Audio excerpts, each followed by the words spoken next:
Napakaraming mga pagbabago ngayon. Nagsitayuan na yung mataas ng mga gusali, nagsitayuan na yung mga laki, mahabang mga malls. So ngayon pag-usapan natin yung top 3 most largest shopping mall in Luzon. SM Mega Mall. SM Mega Mall may sukat nito na 10 hectares, 474,000 square meter and 5,100,000 square feet. May maximum capacity nito ng tao na pumapasok is 4 million. Nabuksan to noong June 28, 1991. So tara, silipin natin, tingnan natin yung mga pagbabago.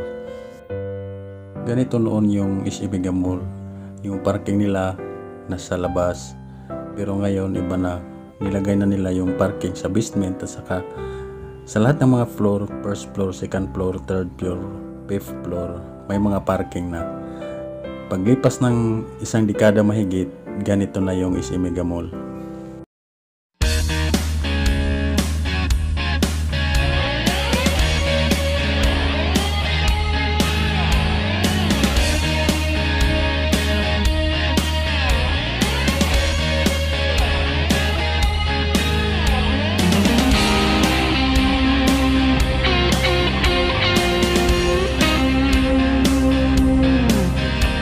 Dati malayo to sa kalsada ay mga ilang metros yun. Ngayon malapit na ngayon sa kalsada, parang inusog nila konti. So ngayon mas maganda ngayon, dami ng mga improvement, dami ng pagbabago dito.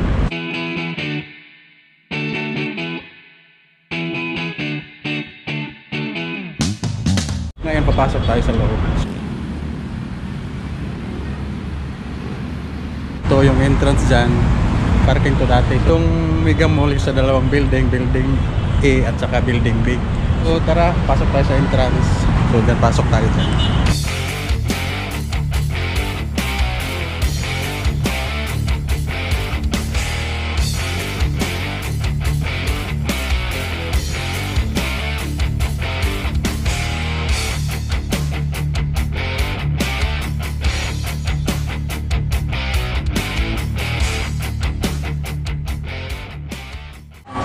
Ngayon dito tayo sa baba, so yung puntahan natin ngayon is yung food court.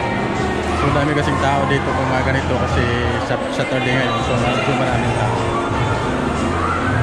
Pagpasok ko sa food court, wow, ang laki pala dito, ang laki yung food court nila. Food court, dito na tayo, so papasok na tayo. So napakalaki yung food court nila dito.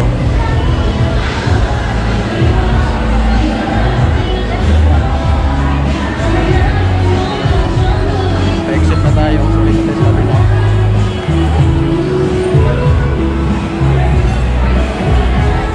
Ngayon, second floor muna tayo.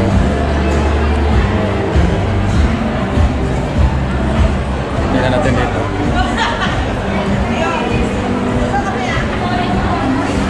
Sa fifth floor, so maraming shop rin. May mga clinics. So dito sa fifth floor lahat.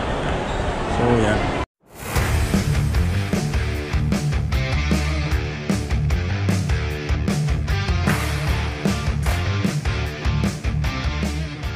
May event pala dito sa baba.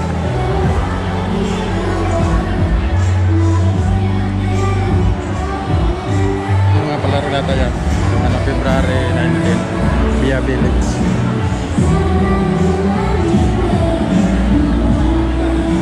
Mag-window shopping lang talaga. Maaaliw ka kasi sa dami-daming mga tanawin. So pira lang talaga yung wala dito. May pira ka, marami kang pira, so pwede dito masyal-pasyal. Kasi maaliw ka kasi maraming mga tao.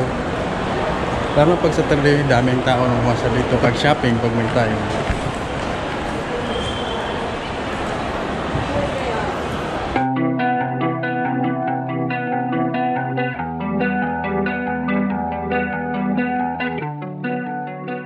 Labas na tayo, hanapin na yung labasan natin.